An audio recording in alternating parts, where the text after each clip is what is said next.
प्रधानमंत्री नरेंद्र मोदी के खिलाफ जब इंडिया गठबंधन की सोच सामने आई थी तो उसके पीछे का तर्क ये था कि मोदी के विरोध में बाकी सारी पार्टियां एक हो जाएं।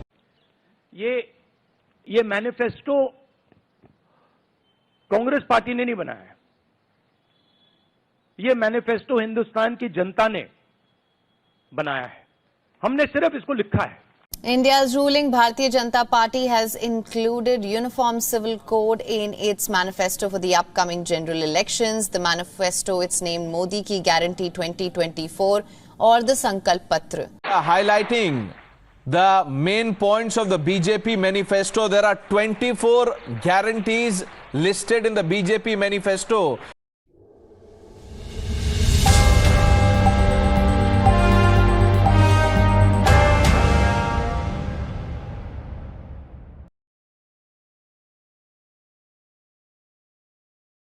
नमस्कार दोस्तों, आपका एक बार फिर बहुत बहुत स्वागत है हमारे कार्यक्रम इंडियन अचीवर्स में। और हर बार की तरह हम हाजिर हैं एक नए विषय के साथ। चूंकि दोस्तों आजकल भारत में चुनावों का माहौल है, लोकसभा के चुनाव चल रहे हैं और उसका जो उत्सव है पूरे जश्न से मनाया जा रहा है। दोनों मुख्य पार्टियां एनडीए और इंडिया अलायंस एक दूसरे के ऊपर आरोप प्रत्यारोप लगा रही हैं, लेकिन इस बार लगता है कि पूरी तरीके से चुनावों का जो माहौल है, जो चुनाव है, आपस में दो ही मुद्दे पर भिड़े हुए हैं, यानी कि हिंदू और मुसलमान। इंडिया अलायंस जहां पर पूरी तरीके से मुस्लिम वोटों को अपनी ओर खींचने के लिए जी तोड़ मेहनत कर रहा है, दूसरी तरफ प्रधानमंत्री नरेंद्र मोदी और उनकी पार्टी भाजपा ने पूरी ताकत झोंक रखी है कि हिंदू वोटों को एकजुट किया जाए और भारत को पूरे तरीके से एक हिंदू राष्ट्र की ओर ले जाया जाए। तो आज हमारा मुद्दा यही है कि चुनावों में जो माहौल है और जो आरोप प्रत्यारोप हैं, उसके ऊपर हमारे आज के मेहमान जो कि भारतीय लिबरल पार्टी की जनरल सेक्रेटरी हैं, अकबर खां राणा साहब, आपका बहुत बहुत स्वागत है हमारे कार्यक्रम इंडियन अचीवर्स में। मैं और मेरे साथी डॉक्टर विजय गौड़ आभारी हैं आपके कि आप इतने कम समय में हमारे लिए उपलब्ध हुए। तो अब ज्यादा समय ना लेते हुए समय दिया आपने प्रतिष्ठित चैनल में, इसके लिए मैं आप दोनों का बहुत आभारी हूँ। धन्यवाद, thank you very much, thank you. और हमें लगता है कि आगे भी आपसे चर्चाएं जारी रहेंगी। और मैं वैसे शुरुआत में ही आपसे ये पूछना चाहता हूँ खान साहब कि ये तो सब जानते हैं कि धर्म के नाम पर पहले भी भारत का बंटवारा हो चुका और 1947 में पाकिस्तान बनाया जा चुका है, और एक बार फिर से क्या आपको नहीं लगता कुछ वैसा सा ही माहौल बन रहा है और हिंदू बनाम मुसलमान, भारत जैसे लोकतांत्रिक और धर्मनिरपेक्ष देश ने ये चुनावों में खुलकर हो रहा है? आपका इसके ऊपर क्या कहना है? देखिए, एक तो बात आपने जो की वो बात जब पाकिस्तान बना था उस समय की आपने बात छेड़ी है। वो एक विषय था, वो चला गया, उसमें गलतियां हुई हैं। बंटवारा अगर धर्म के नाम पे हुआ था तो फिर वो पूरे का पूरा ही अच्छे तरीके से होता तो ज्यादा बेहतर था। खैर, उस मुद्दे को दरकिनार करते हुए आज के विषय पे आते हैं। आपने आज जो हमारा लोकसभा का इलेक्शन हो रहा है उस विषय को उठाया है और उसमें हिंदू मुस्लिम की जो बात हो रही है उस पे हम बात कर रहे हैं। मेरा ये मानना है गुप्ता जी और गौड़ साहब, राजनीति में कूटनीति बहुत जरूरी है। कूटनीति राजनीति का अटूट अंग है और इस नीति के माध्यम से सत्ता की प्राप्तियां होती हैं। कई बार हम बात करते हैं भारतीय जनता पार्टी की और कांग्रेस की। ये दो ऐसी पार्टियां हैं जिन्होंने भारत पे अच्छे खासे वक्त तक राज किया है। पहले लगभग 50-55 साल तक कांग्रेस ने राज किया, उसके बाद अटल जी की उदारवादी भारतीय जनता पार्टी थी, और फिर अब मैं कट्टरवादी तो नहीं कहूंगा, अनुदारवादी थोड़ी सी पार्टी जो है मोदी जी के संरक्षण में या मार्गदर्शन में या प्रधानमंत्री काल में चल रही है। जो मुसलमानों की जहां तक बात करें तो 50-55 साल के कांग्रेस के राज में मुसलमान जितना पिछड़ा है और मुसलमान की जो दुर्दशा हुई है और जितना धोखा मुसलमान को मिला है, मेरे ख्याल में दुनिया के किसी हिस्से में इस धर्म के, इस इस्लाम को मानने वाले अनुयायियों के साथ, इनके साथ कहीं भी नहीं हुआ होगा ऐसा। मतलब आपका इनको कहने का इतने मतलब है कि कांग्रेस ने इनको हमेशा धोखे में ही रखा, धोखा दिया है। बेशक बेशक इनको शुगर कोटेड गोलियां दी गई हैं, इनको मीठे लड्डू दिए गए जिससे इनका शरीर अपंग कर दिया गया है, इनको डायबिटिक बना दिया गया है, रोगग्रस्त बना दिया गया है। मुफ्त का जो मामला होता है ना, ये हमेशा ही गलत होता है। हमेशा ही अपने बच्चों को हमें कामकाजी बनाना चाहिए, उनको ऐसा करना चाहिए वो कमा के खा सकें। जी। हमारे यहाँ आप ये देखिए, भारत एक स्वतंत्र और लोकतांत्रिक देश है। यहाँ पे पर्सनल लॉ का क्या मतलब बनता है? लॉ कभी पर्सनल होना चाहिए? लॉ तो सबके लिए बराबर होना चाहिए। अल्पसंख्यक आयोग क्यों है? मानव अधिकार आयोग है, बस हम सब मानव हैं और उसके लिए एक आयोग होना चाहिए। अल्पसंख्यक आयोग क्या औचित्य क्या बनता है? चलिए। अल्पसंख्यक मंत्रालय क्यों है? मतलब जी, कोई औचित्य नहीं बनता इन बातों का। जी, सिर्फ ये चीजें बनाकर और मुसलमानों को दिखा के जी, इनको मतलब एक तरह से इनकी डुगडुगी बजाई हुई है कांग्रेस ने। जी। और तो इसको इतना, जी प्लीज बोलिए। तो नहीं, आप पूरा कीजिए, मैं अगला प्रश्न और पूछ। कांग्रेस की तरफ जो मुसलमान झुका हुआ है अब भी, मैं उसे नासमझ मुसलमान कहता हूँ। जी, आप ये देखिए, आपके सामने हाथ कंगन को आरसी क्या, आप देखिए उत्तर प्रदेश का हम हाल अगर देखें, मैं बड़ा बेबाक हूं बोलने में। एक समय था जब रात की बात तो छोड़िए, दोपहर में भी वहां जाते हुए डर लगता था। एक खास कम्युनिटी के लोग, कट्टा नाम की एक चीज होती है वहां पे हथियार, उसका प्रयोग सरेआम किया करते थे। आज कम्युनिटी ज्यादातर मतलब। करते थे, मैं पूरा नहीं कहता, ज्यादातर वही लोग होते थे। हम्म। अनपढ़ता बेहद थी और डर लगता था वहां जाते हुए। रात को तो मतलब ही नहीं आप बाहर निकल सके। आज का वहां का जो माहौल है बहुत अच्छा है। और मुसलमान का अगर आप देखें तो फायदा ही हुआ है। मुसलमान जी, आज पढ़ाई लिखाई की तरफ मुतवज्जो हुआ है, उधर जी। उसने ज्यादा ध्यान देना शुरू किया है। उसको लगता है कि बिना पढ़े लिखे तेरा उद्धार नहीं होने वाला। जी। तो तो आज पहले बात, मुसलमान को, मेरा आपसे ये जानना चाह जी रहा हूं मैं, जी अ, भारत के संविधान के अनुसार धर्म के आधार पे रिजर्वेशन नहीं हो सकती। राहुल गांधी जी का अब ऐसा मानना है कि वो मुसलमानों को भी रिजर्वेशन दें और उसके लिए वो आधार मानते हैं। रंगनाथ मिश्रा कमेटी थी एक, और एक सच्चर कमेटी।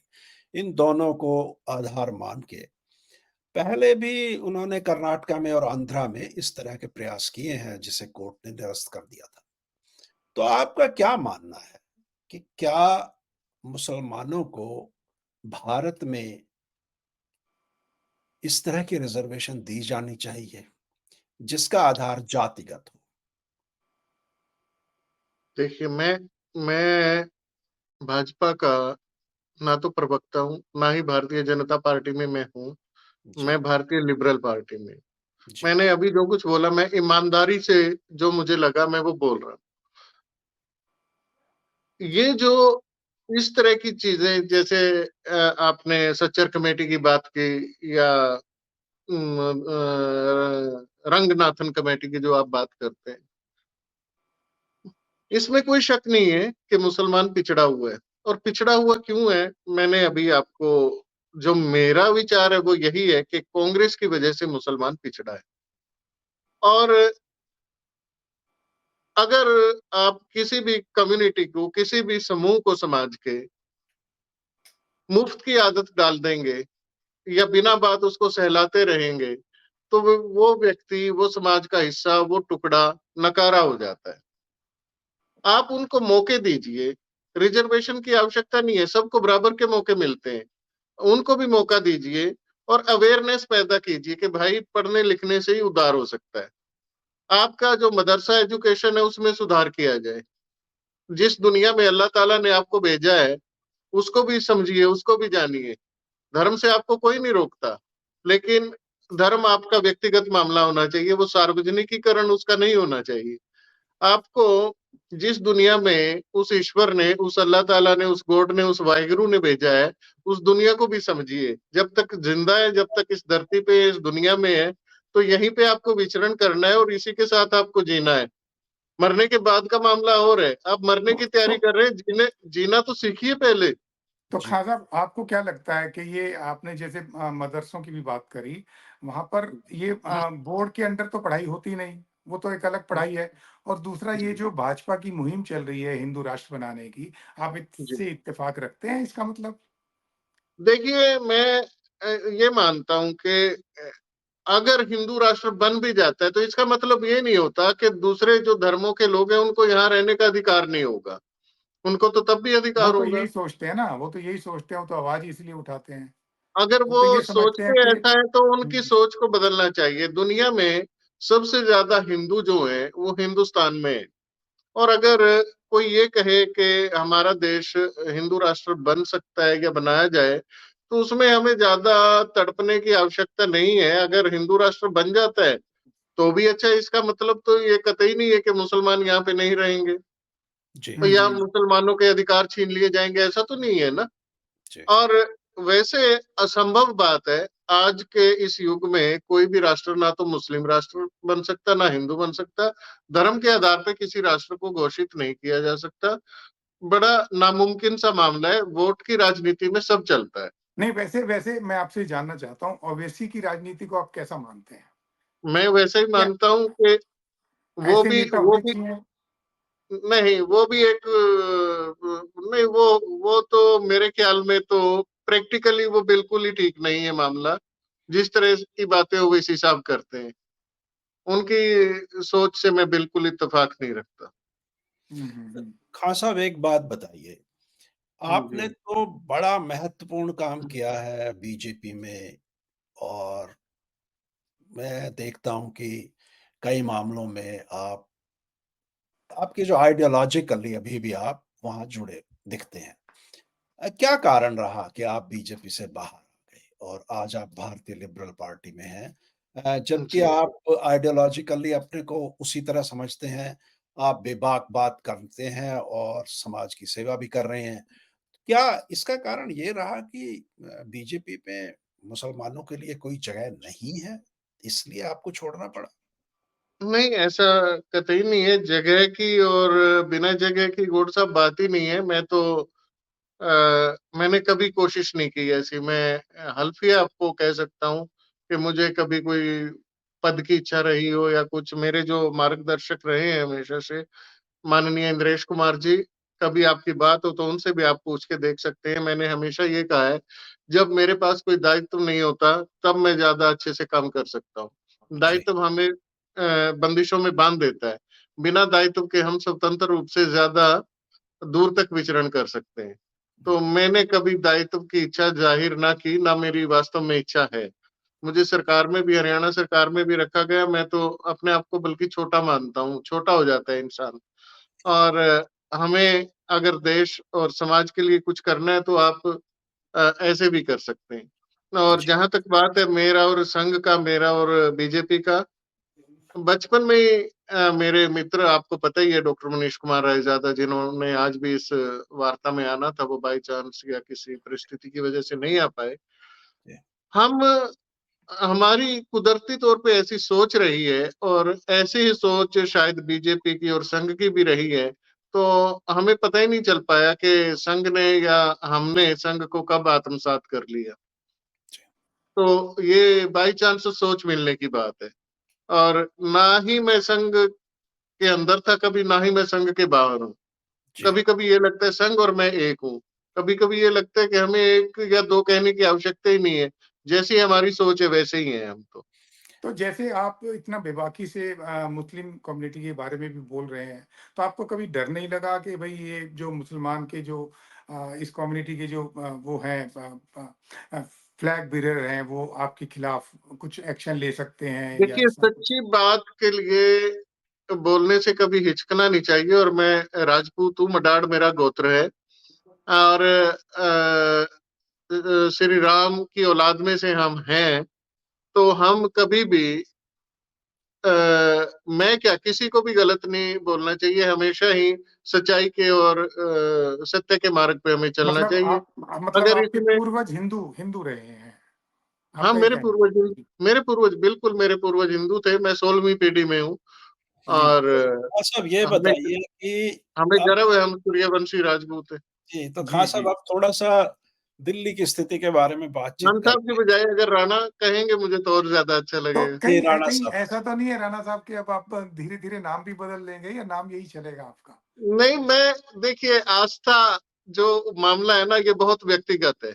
जी। जी जी जी। मैं इस्लाम को गलत नहीं बताता। नहीं, मैं देखो मैं व्यक्तिगत उन व्यक्तिगत नहीं है, व्यक्तिगत नहीं है। आप एक रिप्रेजेंट कर रहे हैं कम्युनिटी को, आप पब्लिक सर्विस में हैं। हो सकता है कि आपका उदाहरण औरों के लिए एक वो बन जाए, मिसाल बन जाए। ये व्यक्तिगत नहीं है, क्योंकि देखिए, व्यक्तिगत से तो शुरू होती है चीज़ें। मानते हो मैं कि नहीं मैं आप? मैं गुप्ता जी एक बात कहूँ, जी, अगर हम बुद्धि रखते हैं तो हमें कुछ चुन भी लेना चाहिए।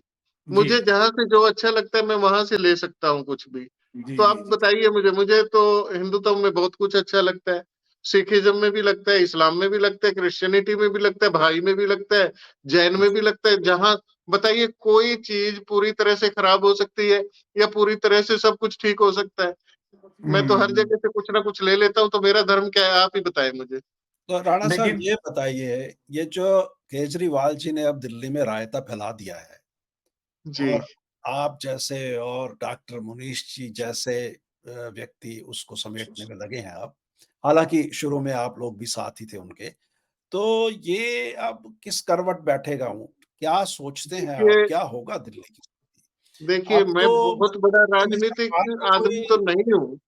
दिल्ली में सरकार तो कोई चल नहीं रही अब। अब तो वो तो जी। जेल में बैठा है और कुछ हो नहीं रहा दिल्ली में। तो अब मेयर के इलेक्शन की बात अभी थी, 1-2 दिन की घटना आपको पता होगा कि वो सीएम के दस्तखत चाहिए उस पे और लेफ्टिनेंट गवर्नर ने वो इसीलिए रिजेक्ट कर दिया कि सीएम साहब नहीं है। तो अब ये इस तरह से कब तक चलेगा? आप क्या सोचते हैं? क्या भविष्य है अब दिल्ली का?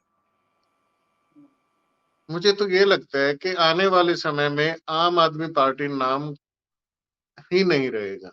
जी, ये लोगों से गलतियाँ होती हैं, इतिहास में बहुत बहुत सारी गलतियाँ हुई हैं। इसी तरह की एक गलती थी ये, जो अन्ना आंदोलन से एक ये पार्टी निकली और धोखेबाज लोगों ने उस आंदोलन को का राजनीतिकरण किया और इतना बड़ा ड्रामेबाज कोई निकला और उसने मतलब इस तरह से उसका फ़ायदा उठाया। और आज अपने जो जैसा आप सब देख रहे हैं, जो मतलब सलाखों के पीछे है, तो आने वाला समय मुझे तो बहुत अंधकार में लगता है इस पार्टी का। चलो ये तो बताइए सर, ये बताइए आपने इंद्रेश जी के साथ काफ़ी करीबियत से काम किया और विचारधारा भी आपकी संघ की है। आपको ये लगता है पिछले 10 साल में मोदी जी ने वाक़ई कुछ काम किया है या ये सिर्फ़ जुमलेबाज़ी है? और क्योंकि अगर ग्राउंड लेवल पर देखा जाए तो आपको लगता है कि मुस्लिम कम्युनिटी में भी कुछ बदलाव आया है, यानी कि उनका भी उद्धार कुछ हुआ है या न वैसा का वैसा ही है? आप ये मानिए कि मुस्लिम कम्युनिटी डरी हुई है।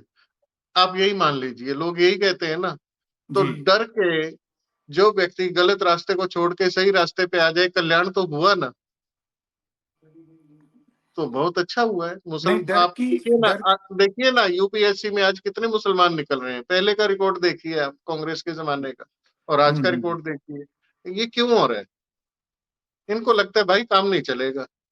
नहीं, वो तो हामिद अंसारी जी भी यूपीएससी से ही आए हुए हैं। वो भी 10 साल रहे हैं, उपराष्ट्रपति रहे हैं। तो ऐसा जी। तो नहीं है, कांग्रेस के राज में भी खूब आईपीएस, आईएएस निकले हैं।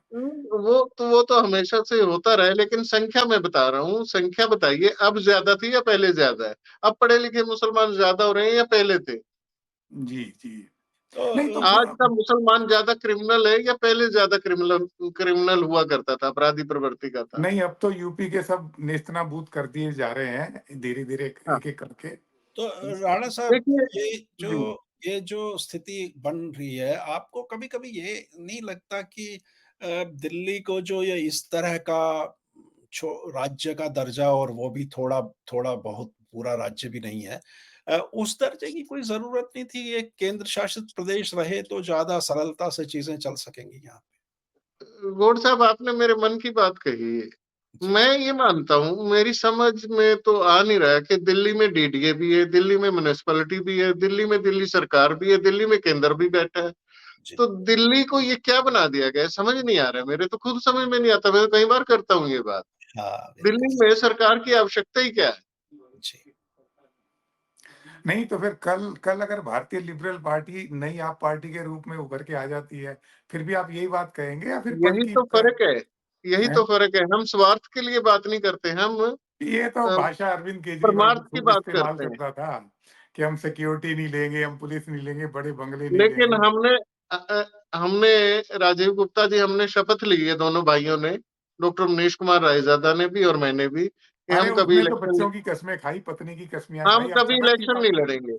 अगर हम इलेक्शन लड़ते हैं तो आप मेरा ये कान जो आपको दिख रहा है, देख लीजिए, आगे पकड़ लीजिएगा उस दिन। हैं। तो उससे क्या होगा? राणा साहब ये बताइए, देखिए आप हरियाणा से हैं और मैं भी हरियाणा से हूँ। एक जी। समय था हरियाणा में मेवात इलाके से, मैं मेवात में भी गया हूँ, बहुत बार गया हूँ, इलेक्शन ड्यूटीज़ पे जाता था वहाँ। जी। ये जो एक मुस्लिम लीडरशिप की एक वैक्यूम है अब हरियाणा में, और एक सही लीडर की तलाश है मुस्लिमों को भी। आप हरियाणा को छोड़िए, हरियाणा में तो अल्पसंख्यक है मुसलमान। आप जी। मुझे ये बताइए, मुस्लिम लीडर कहाँ है भारत में? कहाँ पे है? हैदराबाद में, शेख अब्दुल्ला अपने हैदराबाद, जम्मू कश्मीर, हैं, केरल में भी कश्मीर खूब कहाँ? में। हैं। कौन? कौन? कौन?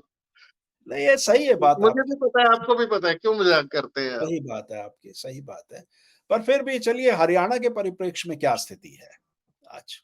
हरियाणा का वो क्षेत्र है जो राजस्थान और हरियाणा में है। मेवात की जो आप बात करते हैं, वो सिर्फ हरियाणा नहीं है, वो मेवात का क्षेत्र है। उसको थोड़ा-सा आप अलग परिदृश्य में देखें तो समझ में आती है बात। जी, वहाँ जी। पे उनके लोकल लीडर्स हैं, ज़ाकिर है और कई लीडर हैं। पहले 2 हुआ करते थे, तैयब हुसैन और जी। पुराने ज़ाकिर साहब थे वो।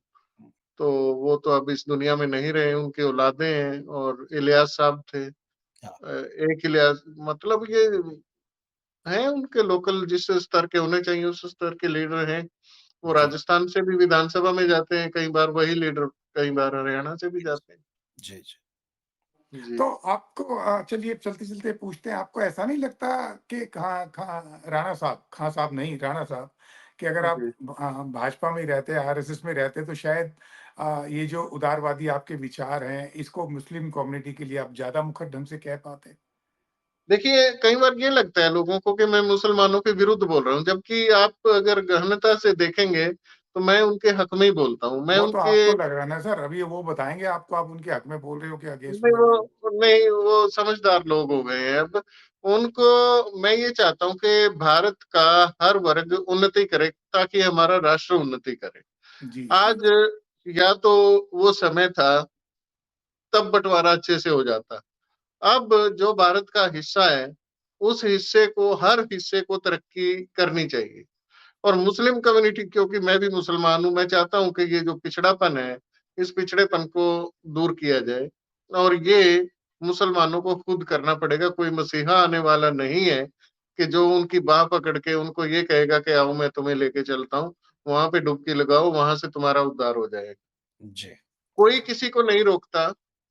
सारे शैक्षणिक संस्थाएँ, जिनको तालीमी इदारे कहते हैं, सबके लिए खुले हुए हैं।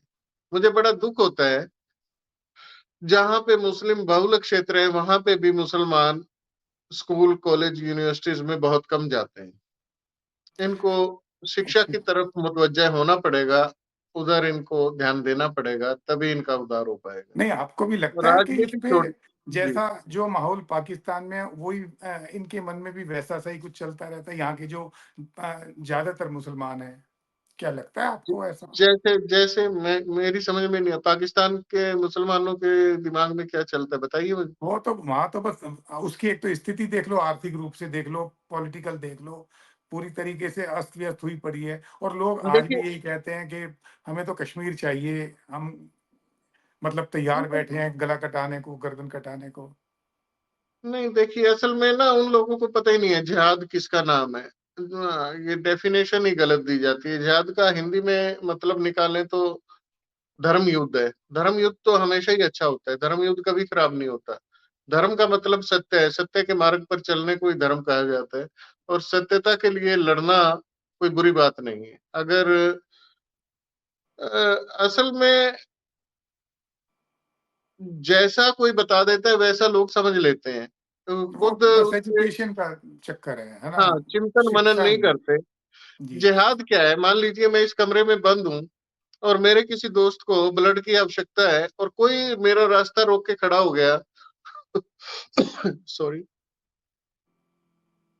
मैं उससे रिक्वेस्ट करूं कि भाई मुझे जाना है, आप मुझे जाने दीजिए, किसी अच्छे काम के लिए मैं जा रहा हूँ।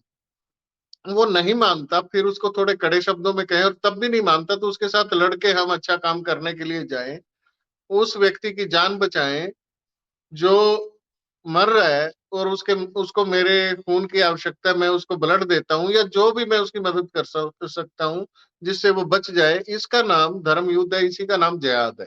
जी तो जी लोगों को जी। लोग जो जिहाद का मतलब निकालते वो गलत निकालते, और राजनीतिकरण भी हो चुका है जिहाद का। लव जिहाद जिसको बोला जाता है, मैं कहता हूँ इससे तो अच्छा कोई जिहाद है ही नहीं।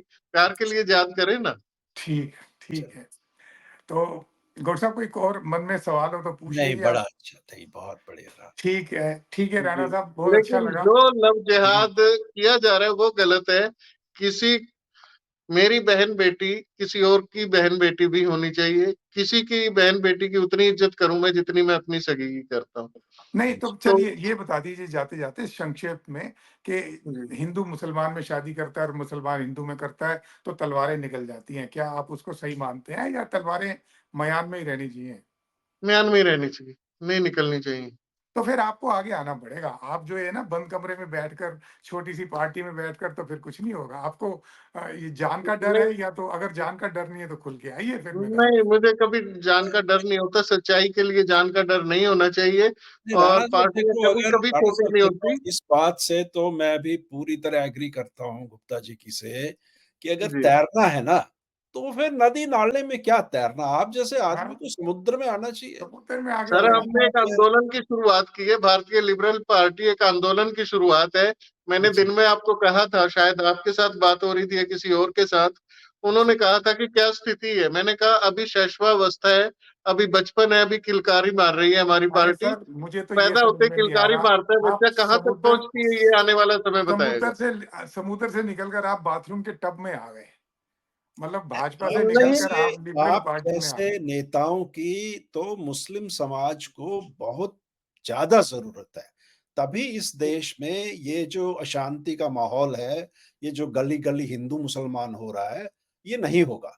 इससे देश ज़्यादा अच्छे से आगे बढ़ पाएगा, ऐसा हमें लगता है। बाकी आप मुझे मुझे गौड़ साहब, दादा, मुझे सभी बहुत प्यार करते हैं, सब समाज के लोग। जी, जी, जी। चलिए ठीक है, मैं आपका सभी प्यार समाजों बना के लिए, रहे। जी। आपका ये प्यार बना रहे। मैं तो और मैं तो प्यार के लिए पैदा हुआ हूं। मैं कहता हूं कि इस समाज में हिंदू मुस्लिम क्या, सभी जातियों सभी धर्मों के बीच प्यार रहना चाहिए। राष्ट्र की उन्नति के लिए जो जो कदम जरूरी है वो सब हमें उठाने चाहिए। फिर तो आपको 72 हुरे भी जरूर मिलेंगी, ये भी गारंटी है। इस जन्म की एक उर तो लेनी पड़ती है, आगे की बेहतर बातों को बाद में देखेंगे। चलिए अच्छा जी, नमस्कार, बहुत बहुत धन्यवाद। आप बहुत हमारे अच्छे, कार्यक्रम बहुत अच्छा लगा आप दोनों के साथ बात करके, वास्तव में दिल खुश हो गया। इस तरह का पहला प्रोग्राम है, और आप लोगों का बहुत धन्यवाद। परमात्मा आपके चैनल को खूब उन्नति दे। धन्यवाद। नमस्कार। Thank you.